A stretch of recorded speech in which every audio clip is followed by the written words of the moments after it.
It's time for Hold My Banner. I hope you guys recognize the voice for episode 137 because Casey Hudson alongside Ante Campbell promised I was going to crash this party again. And as a matter of fact, I'm not only crashing this party today, I'm crashing this party all week long. So Ante, how excited are you to have me back? Me and all my flair and opinions and all the goods. I'm super excited. I already yelled at Travis last week and said, when I'm on the show with Casey, I'm going to give you a phone call and everything like that. So I shouted you out because I was ready for this week. It's going to be a great week of Hold My Banner for sure. And at least this time I'm not crashing the party and giving Travis a hard time. I haven't heard too many opinions where I feel like I got to harp on what he said or kind of negate anything that he brought to hold my banner. But Right. no, I'm excited. You guys make this show so much fun. Yeah, we did. We have a lot of fun. Last time we went off yelling about Tyrese Haliburton. I think I'm gonna keep it a little bit more civil this time. I was out this weekend and he had to yell over some loud music, so I'm gonna try to keep my voice. You know what I mean? So I can talk to you on Thursday as well. Protect the vocals. Yeah. Although he's done some things that we should probably get a little loud about, but we'll get to that eventually. We've got that coming in. But of course, because it's Boston, because it's Celtics here on Hold My Banner, we've got to dive deeper into all things Boston Celtics. We got to revive some hope. We got to bring some clarity to some situations. Yep. And this time of the year, what's the biggest situation? It's trade rumors. Who potentially could be coming through that Bostonian door and who might be on their way out. Yeah. And I've heard you and Travis's takes on this. I've heard the hot takes. I've heard the not so hot takes. Travis likes to be caliente as he puts it. But Jrue Holiday is a big name outside of Porzingis that seems to be popping up on the chopping block. Look, Jake, love your last name. It seems exotic. I'm not going to butcher it on Hold My Banner. Wineback. I'm going to say Wineback. I'm going to go with Wineback. Jakey man. So our dude Jake here mentioned the Clippers, Kings, Mavericks should be regarded as the top landing spots for Jrue Holiday this offseason. There's growing belief that the two-time NBA champion will be moved by the start of next season, with Boston determined to reduce its payroll. We know that this payroll has got the Celtics in a complete chokehold. Yeah. I was leaning more towards the movement of Porzingis, but I can understand the flattery and potential in terms of picks and value of player in return if you move a guy like Holiday off the board. But where do you stand on this in terms of Jrue Holiday being in the move? Yeah, I mean, obviously, it's one of those things that I've been saying second apron, like I'm a chef and I work in the kitchen. Like I've been saying it so often that it's almost like I need to get a second job doing that, you know? It's one of those things where you're looking at the roster and you're looking at Tatum being out for the year. JB still waiting to get surgery. Is he going to get it? Is he not going to get it? We don't know, you know what I mean, playing this game. And you're looking at two guys who make $30 million next year who did not play extremely well throughout this playoff series. You look at a Jrue Holiday and you look at a Kristaps Porzingis. Last episode, Travis and I talked a lot about KP trade possibilities and possible, landing spots and potential deals and guys we would get back and all that other stuff. We explored that. This episode, you and I are going to explore Jrue Holiday here. And, the teams that are coming up here, Clippers, Mavericks, Kings, could all be teams that give something back to the Boston Celtics that they really need. Another thing that's really been brought up during this time as well, which I wanted to bring up to you, is that the Boston Celtics are also reportedly seeking a first-round pick for Jrue Holiday in his return. So it's one of those things where you have to get something back that's going to be young and vital and ready to play when Jason Tatum comes back in 26-27. Mm-hmm. Next year, punt. I know Celtics fans are going to hate me for saying that, but if you really want to rebuild and be ready to win another championship, you have to bring young guys in. Yes. Younger. They don't have to be 19. You know what I'm saying? They could be Jason Tatum. South of 34, right. though. They could be Jason Tatum young. You know what I mean? They could be a 25, but we're still calling him 8. Oh, my God, I can't believe he's 18. You know how Boston did that for forever. Oh, my God, I can't believe he's 18. You know what I'm saying? Times have changed. Yeah, exactly. Tatum's an older guy now, but we could get a Jason Tatum young guy and get them used to Joe's system and get them ready to play with some of the other role players, with the Peyton Pritchard, with the Sam Hauser if they end up keeping him, with a Baylor Shireman, you know what I mean? Yeah. Those kind of guys, you can get them ready to get the movement going for the future. So I am all for trading Jrue Holiday, it hurts me to say it. It hurts me to say it. Even my mom was like, "Oh my God, I can't believe you keep saying a trade, Jrue." And it's like, she's disappointed. Yeah, everyone's disappointed because it's hard because he's a veteran that's gave so much to the city of Boston, gave them a championship in a 16-year drought. You know what I mean? Did a lot of things from on the floor and off the floor to help this team mature and get better as a basketball team. Yeah. But at this point in his career, he's older. He's obviously aging, having a lot of injuries, hamstring injury. He had the mallet finger towards the end of the season. We want to be able to move forward and be able to be a team that's going to compete for a championship. And Jrue with a $30 million contract next year just doesn't make sense for this team. Yeah, well, we talked about it with Porzingis the last time I crashed the party here on Hold My Banner. If injuries are something that seem to be maybe a reoccurring event or something that you can't bring a solvable resolution to, it's better to make that money available and move on beyond that player. And that's just from the business aspect of it. That's not taking away from what they've meant to the team, what they've meant to this city. So that's where I'm okay with the departure of Holiday. I mean, of course, I'm new here, but I've heard about the number of injuries that have taken place. And unfortunately, the timing of those injuries, it's taken him out of crucial games and moments where you needed a Jrue Holiday in your lineup. So I feel like from the business perspective, it makes it more of like a, we love you, we appreciate you, thank you for what you brought to the table, but with the uncertainties, we need to make sure 30 million plus is going to actually be on the court versus on the bench. But I'm glad that you pointed out the first round pick potential, because of course when I saw this in the notes, I'm thinking to myself, does this bring reality to, I hate to do it, you know, I don't want to do it. Does this bring reality to the freaking Cooper flag conversation? Because one of those teams named there, Clippers, Kings, and Mavericks. We already know how I feel about the Mavericks, and that's just me trying to be dramatic with what little drama I have in my life. But is there a more realistic path here if they're looking for a first round draft pick in the mix of all of this? Look, I remember when I sat here at the same, well, I was maybe sitting over there where you're sitting Different right stool. now. It's different stool, but you know, it's one of those things where I sat there with you on Boston's Internet the chat the day of the Luka Doncic and Anthony Davis trade, and I told you that it was a lose-lose trade, right? And you know, I look kind of right now.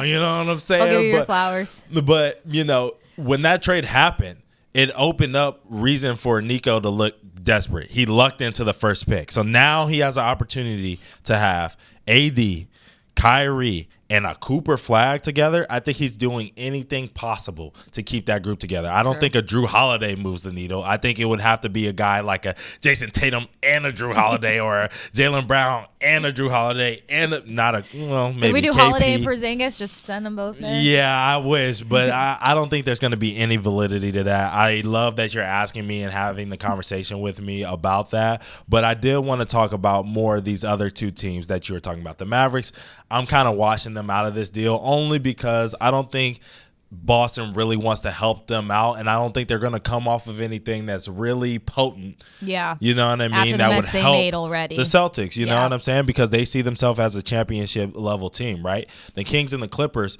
also see themselves as teams that should be contending, right? Right. But I will add, though, Kings don't have a first-round pick to offer. Yeah, which makes them a little less attractive in this combo. Exactly. That's a big thing for them. They don't have that available to them. And the Clippers look at themselves as a contender, right? But they would be willing to part because they're a team that's desperate, a team that's a franchise that's never won the NBA championship. You know what I'm saying? So when you've never won before and you have an opportunity, like I said, with the Boston Celtics to get Jrue Holiday, that same type of opportunity that the Clippers now have to get a championship pedigree, two-time NBA champion at this point, you know what I mean? And the guy who was third or fourth best, you know what I mean, in every single champion with the Milwaukee Bucks, he was the second best player, you know what I mean, in that NBA championship run. With the Celtics last year, he was probably about the third or fourth best player, but still, when you have that opportunity to bring somebody in who's won at that level, you're going to take that opportunity if you're a team that's never won. So the Clippers do intrigue me a little bit. I would say if I had to rank these three teams in terms of who I would want to get a deal done with and how realistic they would actually give us something good in return, I would probably go Clippers, Mavericks, Kings. Okay. So Clippers 1, Mavericks, 2, and then Kings third. All right, I don't hate that, and I'm glad that you pointed out the order in which is most appealing because kind of like you said, it's got to make sense with the Mavericks. They're not probably the most attractive team right now in terms of how to do business because, of course, certain moves speak volumes for where your head's at. Right. But that can also put them in a better position to be pressure pointed differently. Sticking with the Clippers for a second, because, of course, to your knowledge in comparison, it felt like some of the guys that could be tradable in this sense or coming up on being a free agent this summer, they were kind of up there in age. So could this be a veteran presence and basketball IQ trade for veteran presence, basketball IQ, and health? Would that still make sense to kind of inject them into the Celtics roster and and not shake things too much and not be too costly? But we're not talking first round picks, we're just talking about experience to kind of tip the needle a little. I think we're familiar with the phrase retool because the Bruins we love to say retool, we never say rebuild. Bruins, you use the word, use the term retool instead of rebuild, and I think this is actually one of those cases where the Celtics are and should be retooling. They're not rebuilding. They have Jason Tatum and Jaylen Brown on the roster still, and Derek White. You know what I'm saying? Those 3 guys, they've already said they're not trading. They will be here in the Boston Celtics jersey next season, right? 2 of them may or may not play at all. One of them definitely will, and Derek White.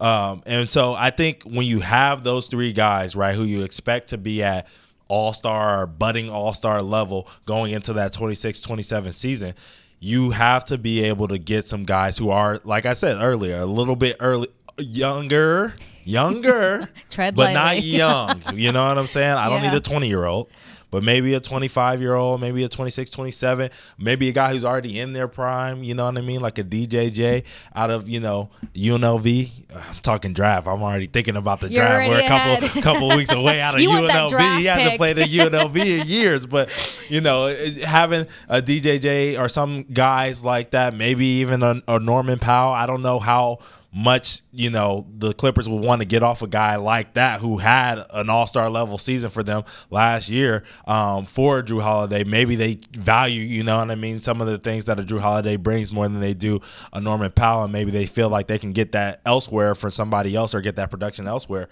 So if those guys are the ones that we're talking about and available and maybe a first round pick, which I think is overzealous. I think if we're talking about a developed player and a first round pick for Jrue Holiday and his $30 million contract, I think a lot of people are going to shut the door and, click the phone real quick on that one.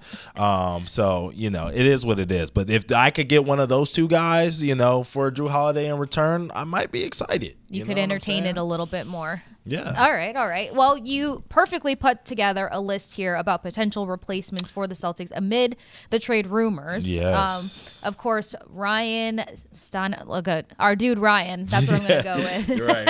Everybody's our dude here on Ryan here. Stano. Yeah, there you go. From the Sports mafioso Illustrated himself. Yeah. Some interesting names on this list, and I want you to lay it out how it would make the most sense. I'm going to read out the list for a second. So Marcus Smart, which first of all, his return to Boston, I read and I heard there was mixed emotions. There were fans that were just like, he should have never not been here. And other fans were just like, you can go, bro. Don't forget to grab the last of your remaining items if you missed them. Mike Conley, look, north of 35 is not an appealing situation in my personal eyes. But look, Timberwolves, you guys know I was rooting for them until I was devastatingly disappointed in them, and we've moved on. Damian Lillard, that's a no for me in all caps. And then Fred VanVleet. That's where the highlighter came out for me, and I gave that an extra marking. And then Peyton Pritchard, who wants to be here, clearly. I mean, he wanted a bigger role on this team. He's vocalized that. He had some moments of stepping up where you could have entertained the idea of him being accountable for a larger role. But we just have too many question marks in terms of when Tatum comes back. Can Brown be that guy? And so on and so forth. So out of this list, what jumped out at you?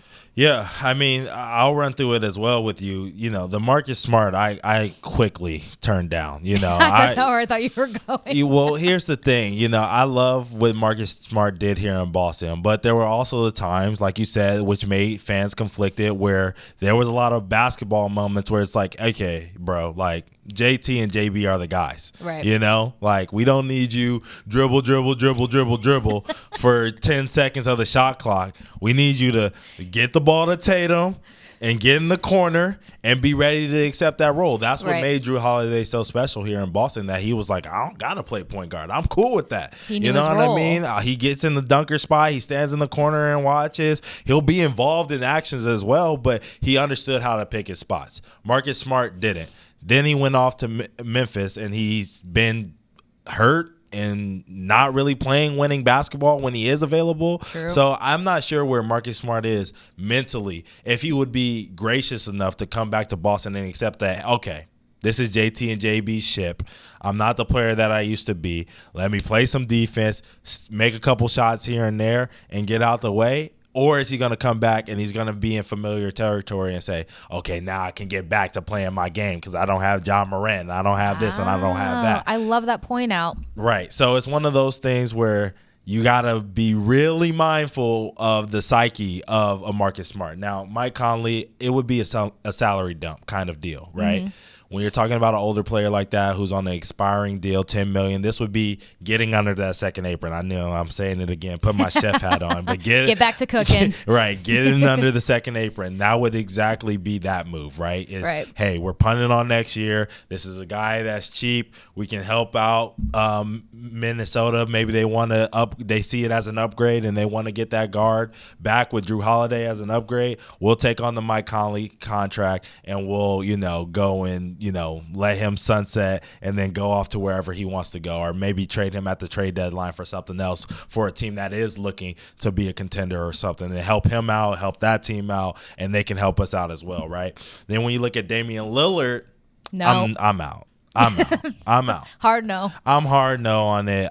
It would be we're planning on next year, but then we have that, three-headed monster of Damian Lillard, JB, and JT. And I just don't see, with two guys coming off an Achilles injury, hoping that both of them can come back and be all-star level players again. I don't really see that one, so I'm completely out. That's dead last. dead last. I know I haven't been putting them in order, but that's dead. No. That's dead last. Then you got Fred VanVleet. I kind of like that. I haven't been a huge fan of what Fred has done with the Houston Rockets, and that's only because I felt like he was holding back their youth progression.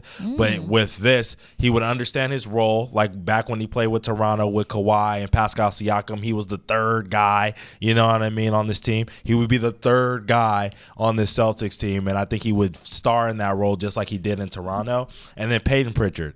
I love Peyton. I don't know if he's going to be on the roster because he is a positive asset and he's making next to nothing in terms of NBA contracts go, at least. So when you're looking at a guy who's sixth man of the year and he's making $10 million a year or $7 million a year, it's one of those things where, hey, if we got to get rid of a Jrue, we might have to package a Peyton Pritchard, or if we're getting rid of KP, we might have to package a Peyton Pritchard to make the deal just a little bit more enticing for those other teams. He would be a great player to see step up, but I never tracked him as a starting guard. I think he's really, really good. Really, really good as a backup guard. Obviously the best sixth man in the league, but as a starting guard, I think he'd probably finish dead last, as far as starting guards go. And that's okay, So if I'm going to rank the list really quickly, because I know we have to move on, I'm going to go Fred as 1. Yep. I'm going to say Mike Conley as 2 because of the salary dump. I'm going to say Peyton as the third option. And then I would go Marcus Smart and then Damian Lillard dead last. I don't hate that, actually. I agree with you on that one. At least we kept Fred at the top. Look, like I said, Conley can bring something to the table, but the term, how long he can bring something to the table would be the biggest question mark there. Yeah. Regardless, you make the best point possible. Somebody's got to be able to plug into this, especially without Tatum being in the mix, especially trying to figure out what Brown's going to bring to the table next year. Yeah. We just have to have certainty in whatever pieces end up joining this Celtics roster. Let us know you guys' order, who you would want, who you don't want, who you think would be a fit, who would know their role. But it's time for us to go to a quick break here on Hold My Banner. On the other side, we talk Thunder, Pacers, and some guys that truly know their role as they chase down a championship. Don't go anywhere. Join us on the other side of this quick break.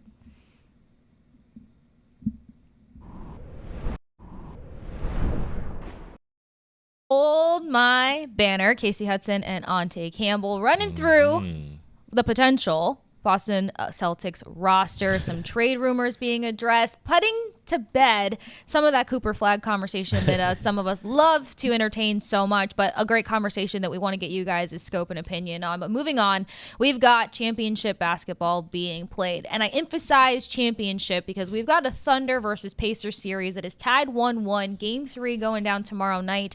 Ante, we know that at this time of the year, my life is consumed by hockey. Yes. But what I will admit here on Hold My Banner, and not just for fans or flattery, is that I have had to dip in and switch over to NBA to see what the heck is going on because I was entertained by the Pacers getting to this spot. I was entertained by SGA and the Thunder. And look, of course I was rooting for the demise of the Knicks, which is even more why I wanted to watch some of these finals. But what have you made of the first 2 games thus far? Did you expect the series to even be tied off 1-1? Because I know a lot of fans didn't have this going down through Game 3. Yeah, I was definitely not expecting a Game 1 win from the Pacers. If anything, maybe a Game 2 win. I was under the assumption that every single game was going to be a battle because of what I've seen from the Pacers, what I know about their head coach, Rick Carlisle, and their ability to come back and fight and stay and claw in every single basketball game that they get into. But, the series, I think, is going to continue to go kind of like how the Stanley Cup series went. I was going to say it's mirroring it. That's why I had to watch. You're talking about clawing and coming back. That's been the identity of the 2 hockey teams right now. So, yes, I saw the similarity. Exactly. So I was not expecting, like you said, not expecting at all 1-1 going into Indiana. But, I am sitting here and, my prediction before the series started was Thunder in 5. Oh. And I was like, I could see 6.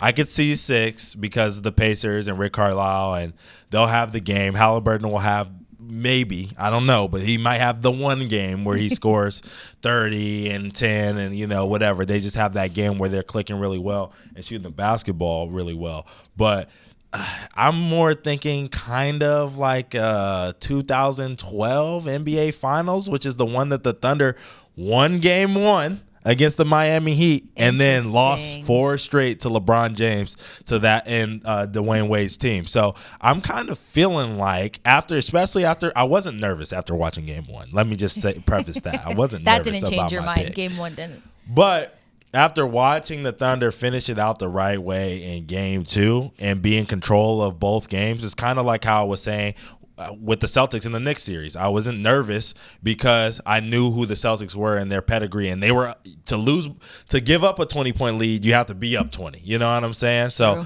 For the same thing for the Thunder here, for them to be up 15 and give up a 15-point lead, you have to give up a 15-point lead. You have to be up 15. So it's one of those things where the Pacers are a really good team, but the Thunder are just deeper, and it comes down to that. Yeah. So, okay, let's break this down for a second because, of course, Game 1 came down to I almost sang Haliburton Fireworks, again. Yeah.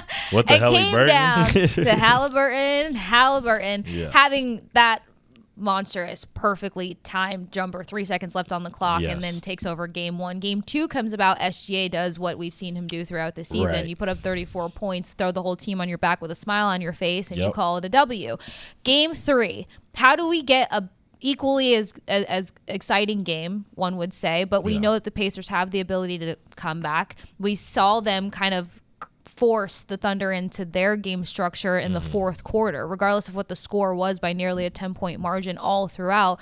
It's those final moments that count the most. And we saw kind of this flip and flop, and we haven't seen the Thunder be that uncomfortable throughout the playoffs. So seeing as how the Pacers had the ability to create that discomfort in Game 1, Game 2 being what it was, could they bring that back in for Game 3? Because they're known for their pace.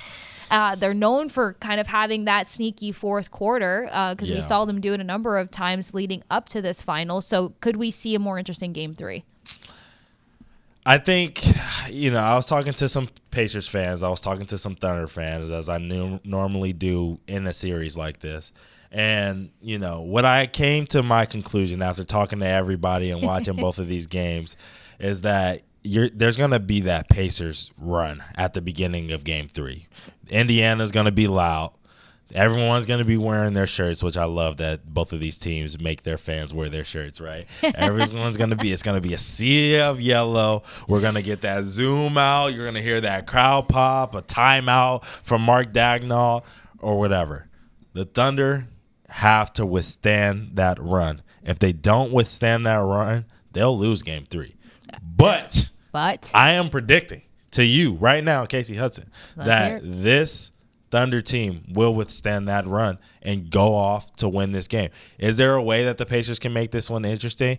Yeah, I just told you earlier. They have to be able to make shots. If they're shooting the 3 at a 40 to 45% clip as a team, this could be a game that can get really murky for this Thunder team because they're a team that doesn't really match up threes with the Pacers' output of threes. True. But they did it in game 2, and you saw what happened. They blew them out.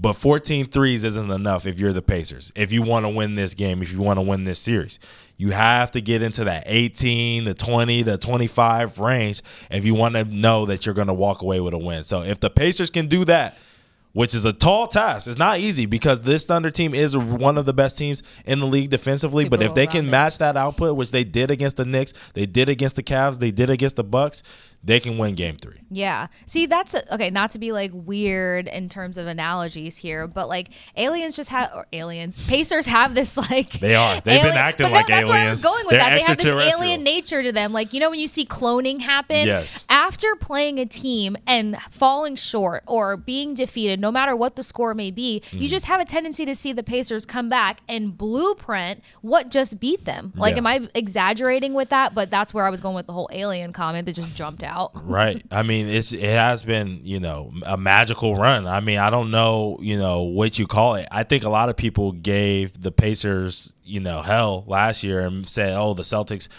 had a cakewalk and the Pacers aren't this and the Pacers aren't that. But, I mean, I quickly had Celtics fans remind me of the fact that, like, Jaylen Brown had to hit a game winner in that series. You know, they were down big in a game, had to come back and, you know, win a game against the Pacers last year. The Celtics had to do some dark voodoo magic or alien, whatever you want to call it, themselves to beat the Pacers last season. And we just chalked it up as the Celtics being that great and the Pacers not being that good. This year, obviously, they're kind of flipping the script and didn't have to run into the Celtics, luckily for them, because, you know, whatever, they unfortunately lost to the Knicks. But that I bring up that point because the Pacers are doing special things and have been doing them since going back to last year. So if they can keep that voodoo magic, because we talked about Tyrese Haliburton in the last episode, and I was getting loud, as I told you before, with Travis Thomas yelling at him, talking about Tyrese Haliburton ain't this, he ain't that, Lu Dort's finna do this and this and that. Hot. And he was that. He was the guy that I thought he was for the first half of both game 1 and game 2. He was uninspiring. But guess what? Tyrese Haliburton has that clutch gene. Yeah. And in both game 1 and game 2, he just didn't finish it out in game 2. He had explosive fourth quarters. Right. And even more so, he really put the stamp on the final moment of the game in game 1. So if he is, once again, if you're asking me about Pacers' chances, he has to be aggressive. It's been talked about from, you know, early on. He can't be 1 for 5 at halftime. Yeah. He can't be 2 for 5 at halftime. He can't take 5 shots. I don't care if he's 5 for 5 at halftime.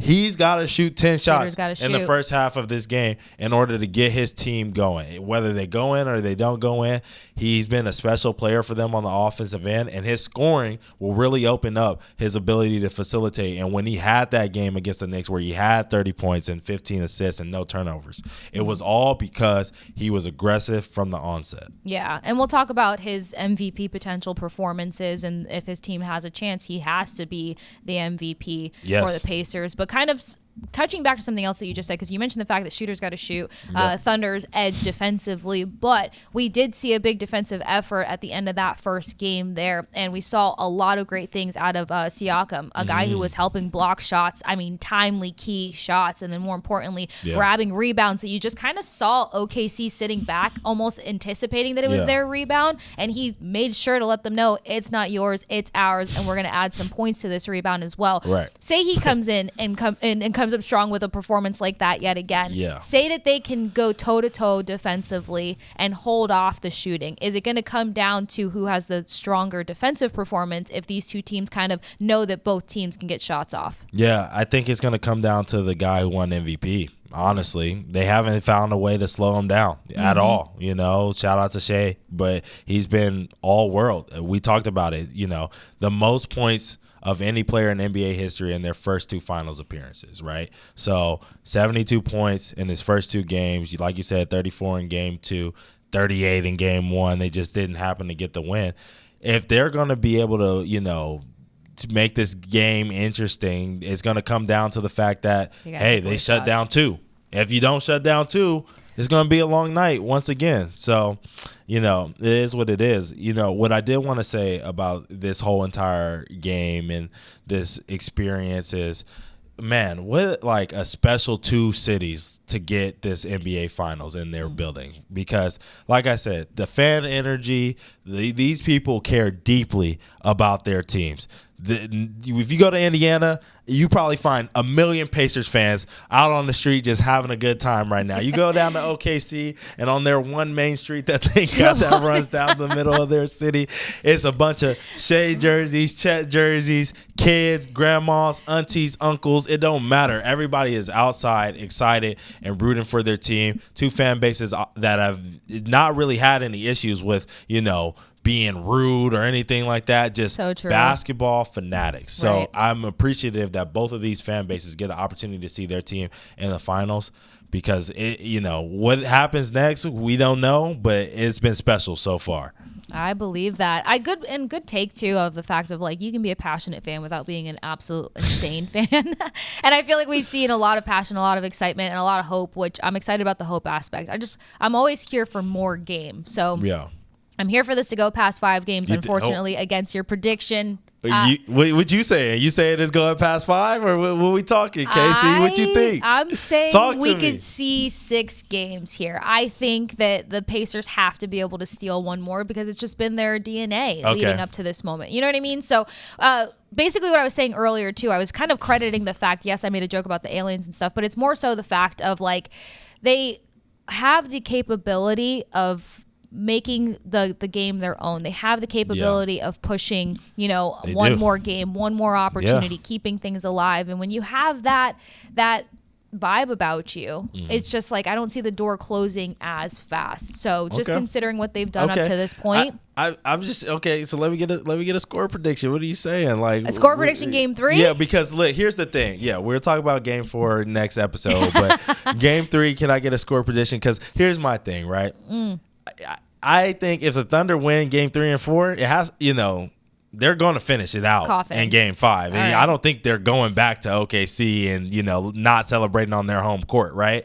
In their first NBA championship. So I want to know for you, like, do you think they got a chance to win game 3 here then? Because I don't know. If they go down 2-1, Pacers might, you know, shut down just a little bit, especially if it's another blowout like game 2. Yeah, I do see hope for game 3. Okay. And I'll chalk this up to adjustments. Okay. So their ability to make adjustments during the game were quite strong. Yep. But to have that time to game plan and to make those adjustments ahead of time and to know how you would adjust throughout the game, I think that they can keep this much closer than what we saw in game 2. Okay. There was obviously some mess in game 2, not taking away from SGA and company's performance whatsoever, but they kept it much closer in game 1. They have that capability.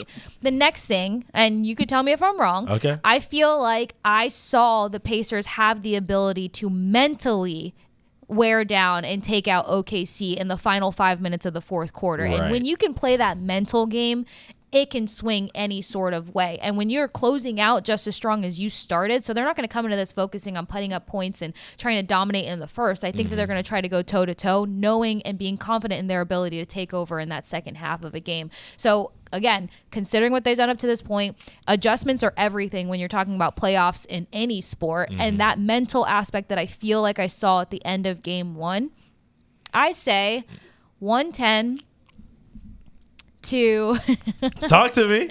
I'm saying actually no, I changed that. 118. Okay, Pacers. 118 to 110. I almost want to say 118-117. I think 1 point, narrow escape. Pacers take game 3. So we're getting more theatrics tonight, or tomorrow night, fireworks, right? I want fireworks. Okay, I mean that's fair. I'm probably going back to blowout land, not blowout land, but I think what game 2 was. I'm gonna go Thunder 121. Pacers 114. That's what I'm gonna go. Okay. I mean, if it happened, I don't completely not hate blowout, it, but I think they're gonna pull away. Okay, we'll see. They're gonna pull away. We will see if Haliburton and his new shoes, Haliburton and those shoes can pull through clutch for Game 3. Yet again, let us know y'all's opinion on whether or not the Pacers can continue to make this series interesting, or whether OKC is just way too formidable. And look, SGA killing it with a smile on his face. You can't root against that. I just want to see, again, the more games, the better. That's what I always like and love when it comes to championship conversation. But we'll find out more about what Ante and I like and love, because we got Wicked or Kick It. I feel like I always say that wrong, or maybe I need a better Bostonian accent on the other side of this break. So don't go anywhere. Continue to hang out with Ante and myself here on Hold My Banner. Back at it with Hold My Banner. Casey Hudson and Ante Campbell. We talked some Thunder versus Pacers. Game 3 expectations. Overall, a great championship battle going back and forth as the series is now tied up 1-1. But look, when we're talking about greatness, they say look good, feel good is a big thing. I can agree with it, because when I feel like I look like a dumpster fire trash can, I actually don't want to see people. So it's time for some Wicked or Kick It. I don't know why I want to keep saying Wick It, but it's words. You're whatever. In Boston now. You got you got a wicked nice accent. fit on. So, I do, and I thought we were going to be on the set where people could see my wicked nice fit, because I was trying to fit in here and try to show up and show out versus some of these NBA stars. But they've got the money to have the closet. Yes. I have the afterpay budget to try and make it work. So, Ante, walk us through some of this Wicked or Kick It and outfits. First up, we got Lu Dort. Shout out to OKC. They're in the finals. We got a finals edition of Wicked or Kick It here. Shout out to League Fits for this photo. Casey Hudson, how do you feel about this fit? Is it wicked nice, or are you kicking it to the curb? This is wicked nice. Oh, okay. And I texted you immediately when I saw this, and I was, okay, first of all, anyone who hates it, no. We know, how many times have I showed up in a denim tuxedo to work? Yeah. I think I have like 500 variations of a denim tuxedo. So like just my pure love for this look alone, the fact that you can go to my social media and see me trying to emulate this in 100 different ways, this is freaking wicked to me. He's got the studded belt to draw in some of the subtle jewelry. If you don't realize, he's got like 3-4 necklaces on. The one thing that I would kick though is like the purse. Dude, you don't need the man bag. With the LV? No, I don't even care what brand it is. So the NBA is sponsored by Louis Vuitton. So a bunch of these dudes get brand, a little Louis V. No. Okay. Don't care. That was too much. He tried to do Lenny Kravitz, and I love me some Lenny, but that's too much. But the boots, I think those look like suede. You can always layer some suede on some denim. So won me over with the denim tuxedo, lose the man bag. All right, so look, the first day that you stepped into this office, Travis Thomas and I told you that we were very musical. Yes. And so as soon as I see this fit, it's a almost a cowboy fit. He is from Canada, so this is a Canadian tuxedo. He is from Canada, so that is representing. Fair. But when I see it, I just, baby, lock them doors and turn them lights down low. The fact that you got the lyrics on point. Oh, soft and slow. And Casey knows I don't sing country. No country songs, but I do. But I like this fit. So, yeah, I'm going to give him this was wicked nice. I'm going to give it probably like I like this one. I'm going to give it like an 8.5. Out of 10 on on the wicked scale. I agree with you. I'd probably dish the bag. I personally don't like studded belts, and that's why it didn't get a higher level for me. But I see how he's trying to make it work. It matches kind of with the pants, The bag strap helps out to break up some of that blue on blue. So, I mean, he did a great job. This isn't a fit I could freak, so I'm going to just leave this one to Lu Dort. But, he's been playing fantastic defense on Tyrese Haliburton, too. So, he's getting some extra points probably for that. There we go. The 8.5. I'll give it a 9.2. But, again, I just got love for this. If you lose the man bag, maybe even the belt, unbutton the shirt, and then you're giving me rugged cowboy, which I'm all here for. Moving on. It sits in the cowboy category, it being the flannel, but this is very much not cowboy. Yeah. Run us through this look. Yeah, this is from Andrew Nembhard, who actually we didn't talk about much, and we should have during game one because it's my fault. He had that combo move that everybody was talking about. Now every trainer is having the 5-year-old in the backyard working on the tween step back. Yeah, wait on that one, all right, Dad. You can wait until he turns 14 for that move. But, shout out to him. Shout out to the Pacers. Shout out to League Fits for this one. Casey Hudson, what do you feel about this?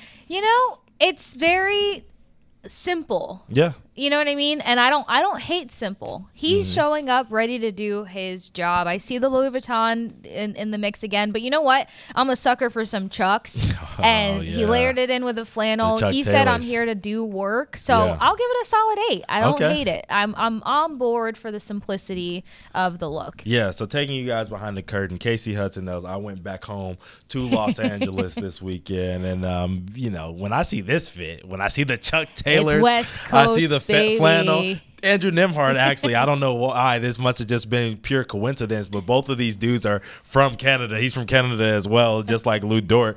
But this is a very LA fit. It's a very Snoop Doggy dog. I love that you can sing all the things. I told you we're very musical on this show. I'm going to give this one, man, this one's got to be slightly better. I can't lie. It's got to be 8.6 out of 10. Definitely wicked nice. Love. Shout out to Andrew Nembhard for that one. All right. Last up, we got a non-hooper. This guy, I saw him play in the celebrity game, and it didn't look very good.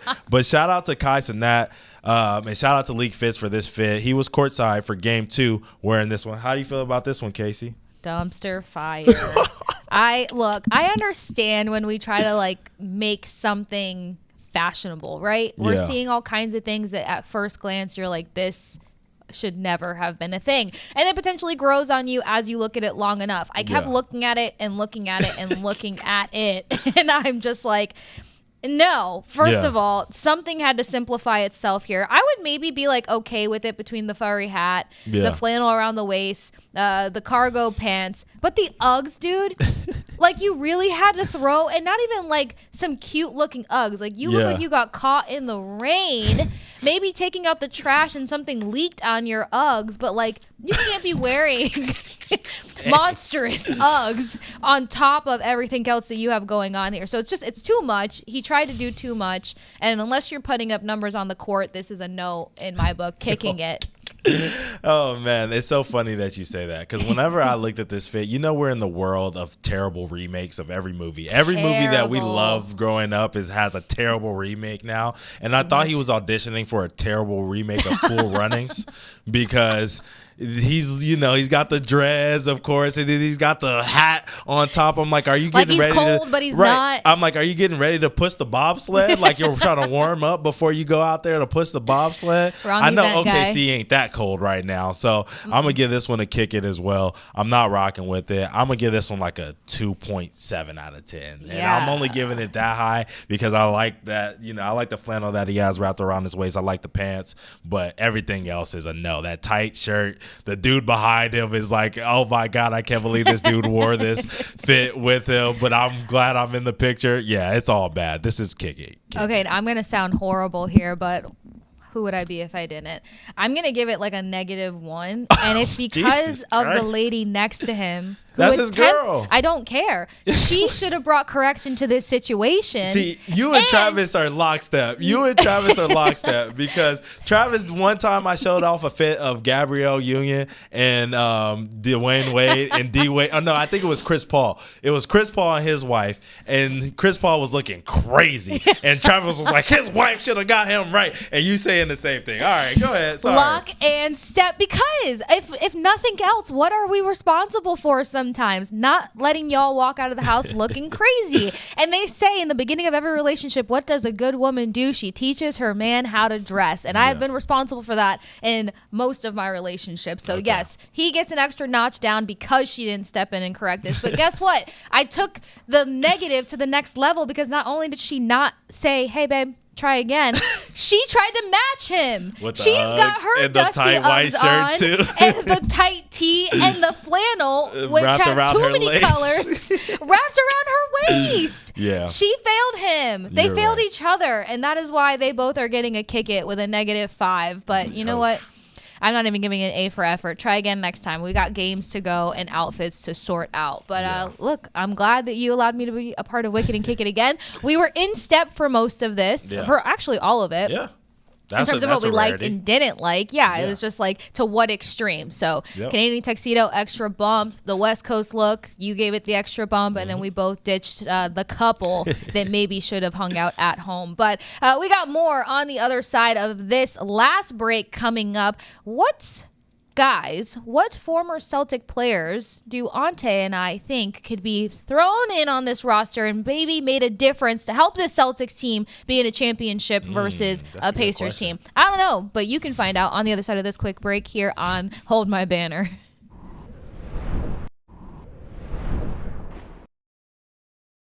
Where did I go? Oh my God! What is this, Casey? This is terrifying. That's what this is. Oh my God! Can I get brought back to the show? Or I think production wanted to haunt me with my take on Kai. The element of surprise is beyond surprise. Gosh. Jeez, I still stand by what I said. I said what I said. Kai needs to go back to his closet, and his lady needs to hold him accountable and not match him. Speaking, I'll do the dressing. He can do the talking. He can take my job for a little bit. No, please don't bring that man back in here.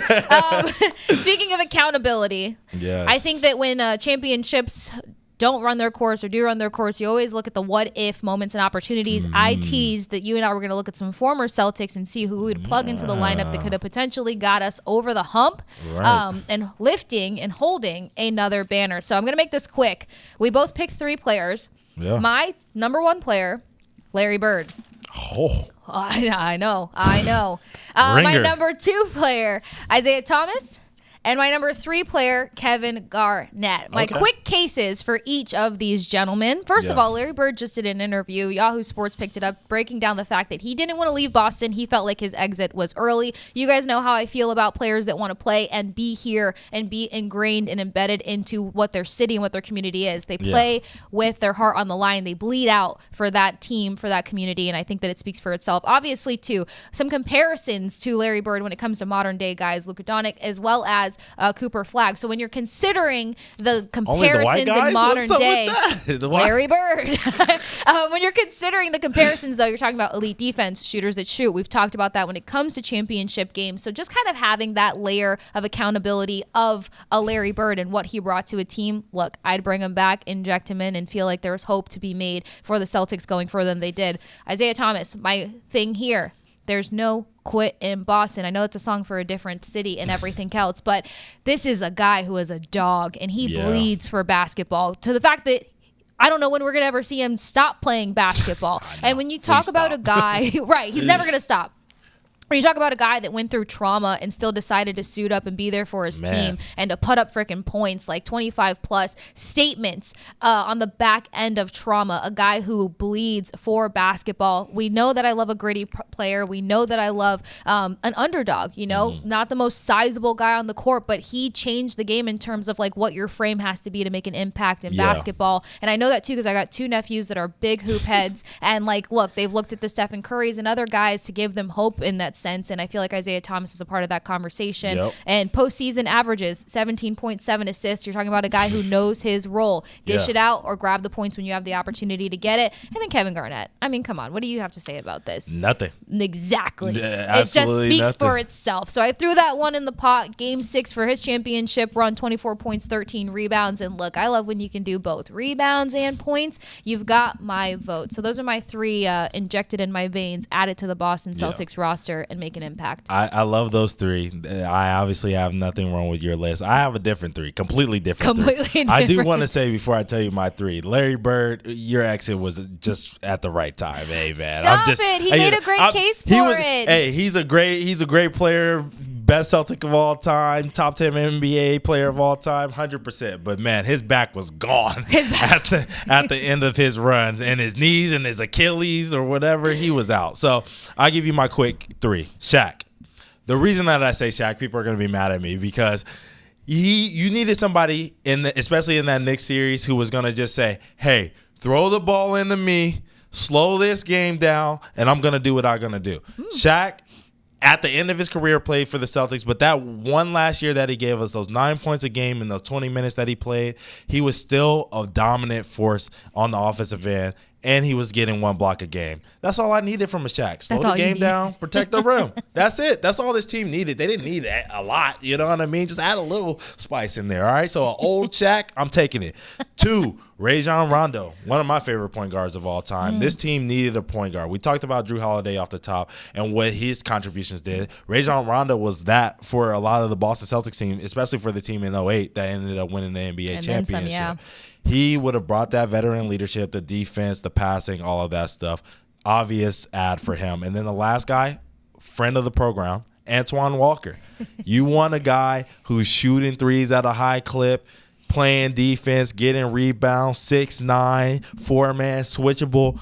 This is KP in a smaller package at an earlier age, right? In an earlier time. If he played in this era, he would have shot the ball at an even higher clip than he did back then. He was an elite shooter back then. So Antoine Walker, Rajon Rondo, Shaquille O'Neal are my three. Oh, I don't hate it. And aside from the fact that I see Shaq, and obviously I see Orlando Magic, where he got drafted to, but that was the first I ever heard of his name.